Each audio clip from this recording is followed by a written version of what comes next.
कोल्हापुरातून कोल्हापूरच्या शिंगणापूर इथल्या राजर्षी शाहू छत्रपती निवासी क्रीडा प्रशालेत अत्यंत धक्कादायक प्रकार समोर आलाय। इथं उंदरांच्या त्रासामुळे विद्यार्थिनींचं आरोग्य धोक्यात आलं असून गेल्या आठवड्याभरात 6 विद्यार्थिनींना उंदरांनी चावा घेतलाय। यात एकाच रात्री 4 विद्यार्थिनींना उंदरांनी चावा घेतलाय। संस्कृती पारळे या विद्यार्थिनीला एका वर्षात 3 वेळा उंदीर चावल्यानं तिला वारंवार रेबीजची इंजेक्शन्स घ्यावी लागतात।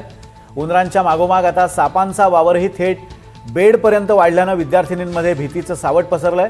त्यांची रात्रीची झोप उडाली आहे।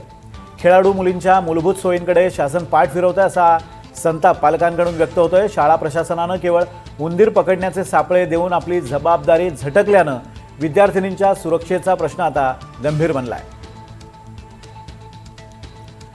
विशाल पुजारी आपले प्रतिनिधी या संदर्भात आपल्याला अधिक अपडेट्स देत आहेत। विशाल, शाळा प्रशासनाने कोणतीही उपाययोजना न केल्याचा पालकांचा आरोप आहे। या आरोपानंतर शाळेकडनं काही प्रतिसाद आलाय का? परिस्थितीत काही सुधारणा झाली आहे का?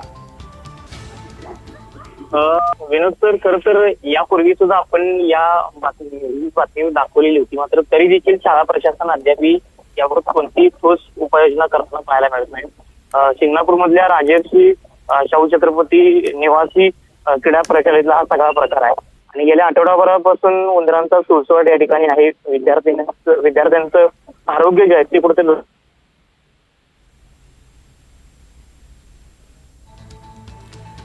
विशाल पुजारीचा आवाज आपल्यापर्यंत पोहोचत नाहीये। काही तांत्रिक कारणास्तव आपला संपर्क तुटलाय। मात्र शाळा प्रशासनाकडून कोणताही प्रतिसाद मिळालेला नाहीये।